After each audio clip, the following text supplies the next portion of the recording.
pagi hari ini kita akan mempelajari tentang embriologi hormon pencernaan.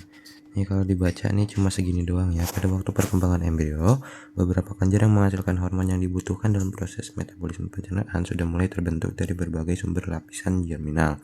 Kelenjar tersebut antara lain adalah ini ada hipotalamus, hipofisis, pituitari, tiroid, paratiroid, sama suprarenal dan pankreas. Ini berarti ada 1, 2, 3, 4, 5 dan 6. Ada 6 kelenjar ya. Yang dimana pankreas ini tuh ada sistem endokrin dan eksokrinnya. Nah, pada praktikum ini amati pada preparat ini ya. 72 SS, PIK 10 mm dan SS ya. Oke. 4872 SS gitu ya. Ya seperti inilah, ini hipofisisnya di sini dan tiroidnya tuh ada di sini. Nah, udah sebenarnya segitu doang kalau yang di BPP. Jadi langsung aja mau ke materinya Bu Gema ya. Jadi di materinya Bu Gema itu mulai pada minggu ketiga ya. Nah, kita langsung aja mulai dari perkembangan hipotalamus tuh gimana sih perkembangan hipotalamus itu. Pokoknya itu kan dari otak itu dibagi menjadi 3 kan, jadi prosencephalon, mesencephalon, sama rhombencephalon. Nah, si hipotalamusnya itu awalnya itu berkembang dari prosencephalon. Lalu nanti berkembang kan jadi telencephalon sama diencephalon. Nah, tunasnya si hipotalamus itu letaknya ada di diencephalon gitu. Ya, jadi seperti yang kita baca di sini. Germ layernya itu sebenarnya dari ectoderm, dari neuroectoderm ya, tepatnya di prosencephalon. Jadi awal berkembangnya lapisan germinalnya itu dari neuroectoderm, tapi tunasnya itu berada di diencephalon. Oke. Nah, terus yang penting lagi di sini itu adalah gen yang bekerja di sini itu adalah SHH dan NKX 2.1. Nah, SHH ini ibaratnya dia ngebagi wilayah buat hipotalamus tuh di mana. Sedangkan yang NKX 2.1 ini dia tuh sebagai kayak yang mulai ngebangunnya, yang mulai mendiferensiasi sel-selnya. Jadi ibaratnya nih di sini ada penjelasannya, ini NKX nih yang titik-titik ini, SHH yang ini. Jadi si SHH itu memerintahkan tubuh untuk ini nih wilayah si hipotalamus. Nah, lalu nanti yang ngebangunnya siapa? Yang ngebangunnya si NKX gitu. Ya, hipotalamus itu fungsinya buat apa sih? Hipotalamus itu fungsinya adalah untuk membuat melepaskan hormon yang dilepaskannya itu fungsinya untuk melepaskan hormon lain di kelenjar lain. Jadi ibaratnya dia tuh ngelepas mandor lah ibaratnya ya. Dia ngelepas mandor, nanti mandornya itu nyampe ke sebuah project atau sebuah daerah. Nah, nanti si mandornya itu yang dilepasin sama si hipofisis itu ngerahin si pasukan-pasukannya buat ngelepasin yang di project itu. Gimana ya, gampangnya seperti itulah ya. Jadi ibaratnya hipotalamus itu sebagai pusat komando gitu ya untuk homeostasis. Nah, terus lalu perkembangan kita lanjut ke hipofisis. Nah, hipofisis itu dibagi menjadi 2, ada anterior sama posterior. Yang anterior pituitari ini adalah bagian yang ngelepasin banyak hormon, sedangkan yang posterior ini lebih ke serat-serat saraf. Yang posterior itu biasanya ngelepasin hormon ke ginjal dan juga satu lagi lupa. Pokoknya seperti ini ya bentukan ininya, anatomisnya. Nah, untuk hipofisis perkembangnya dari ektoderm. Nah, dia tuh dari Radke's pouch, ektoderm oral, dan juga infundibulumnya tuh dari ektoderm neural. Yang namanya ada ektoderm neural ini, ada neural-neuralnya. Kalau berkaitan dengan neural-neural itu artinya neurohipofisis atau hipofisis bagian posterior. Nah, ini Radke's pouch ini dia adalah hipofisis nanti yang berkembang menjadi hipofisis anterior atau adenohipofisis. Oke. Seperti ini dia ya. Ini kan ada yang di atas, ini ada yang di bawah. Nah, yang di bawahnya ini itu adalah ectodermal lining of primitive oral cavity. Jadi dia ini cikal bakalnya si Radke's pouch. Jadi dia akan dua-duanya tuh akan membentuk seperti ini gunung ya. Nah, ini kan dari neural ya, ektoderm neural nih. Dia membentuk seperti ini, dia akan membentuk seperti infundibulum gitu, batang seperti ini ya. Sedangkan yang bawah ini akan menebal menjadi Rutgers pouch. Ini Rutgers pouch. Lalu nanti Rutgers pouch-nya ini dia akan melepas dan dia akan berfusi dengan si neurohipofisis ini. Ya, jadi ini nanti kalau sudah matang ini jadi hipofisis bagian belakang dan ini menjadi hipofisis bagian depan ya. Seperti ini. Ini gambarnya sama aja, cuman miring gambarnya, tapi sebenarnya sama aja gitu. Jadi ini tuh sebenarnya bawahnya itu kalau di sini tuh bakal mulut yang primitif. Kalau yang atas itu dia tuh lantainya hipotalamus. Jadi kalau yang posterior berkembang dari lantai hipotalamus, sedangkan kalau yang anterior berkembang tuh dari atap mulut gitu ya. Selanjutnya perkembangan paratiroid. Perkembangan paratiroid ini berasal dari endoderm ya. Paratiroid itu berasal dari endoderm dan dia itu paratiroid itu letaknya itu ada di belakang sini ya.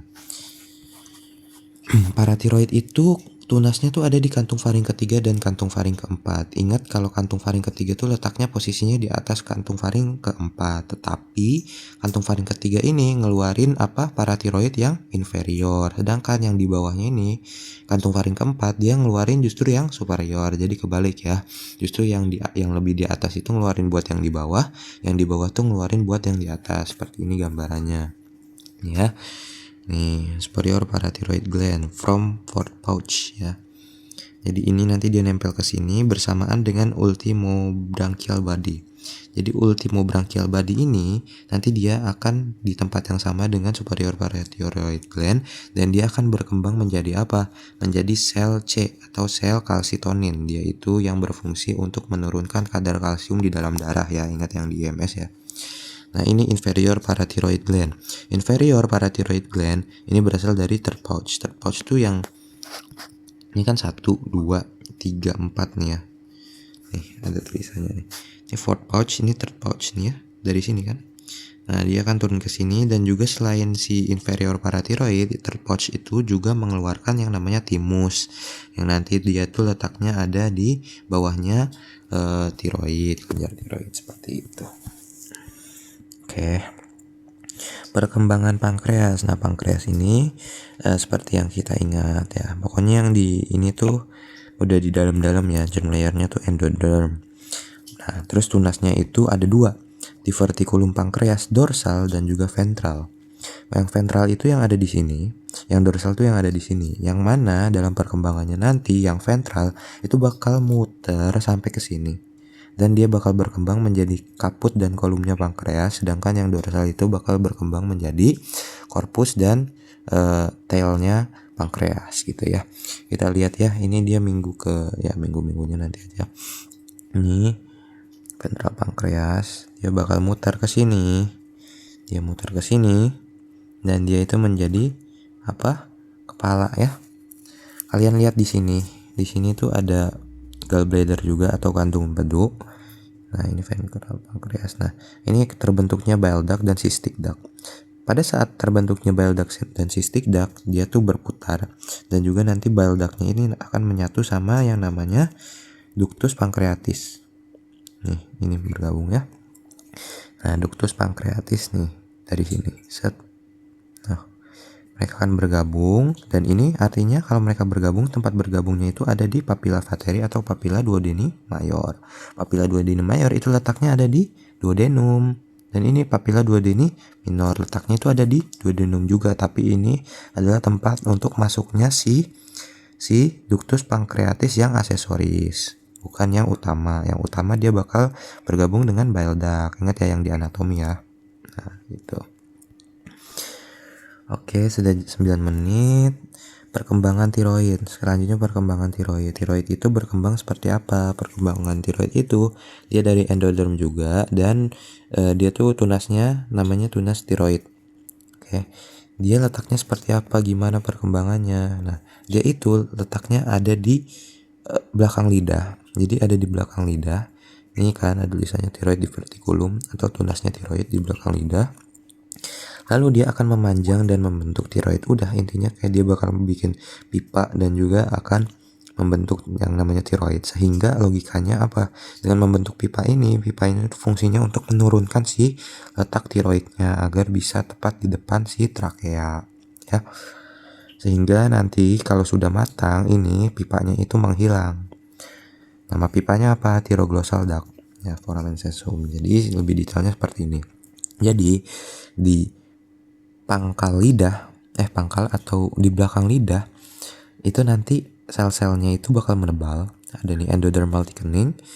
Lalu dia akan membentuk yang namanya tunas thyroid primordium. Lalu dia akan memanjang ini masih memanjang dan membentuk pipa namanya thyroglossal duct. Lalu dia akan bercabang dua. Lalu nanti si sel dan sel-selnya bakal dimasukin dari bagian sini, apa ya namanya,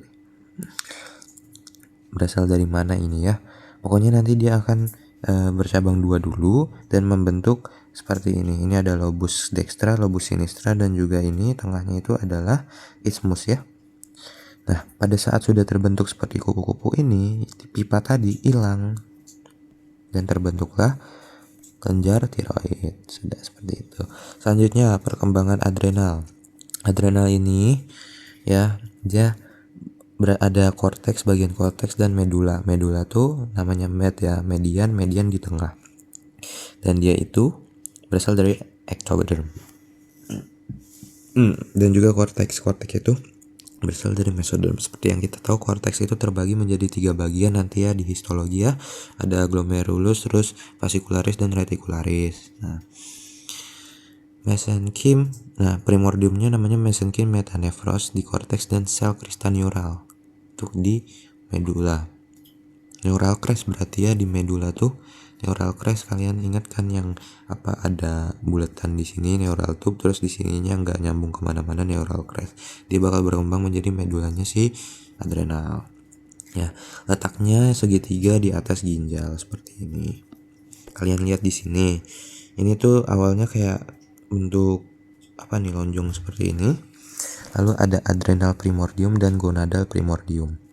Dia berkembang menjadi 2. Dan juga yang gonadal primordium, tunas gonad ini bakal berkembang menjadi kelenjar untuk organ reproduksi. Sedangkan untuk adrenal gland itu dia nanti letaknya ada di atas ini. Udah seperti itu.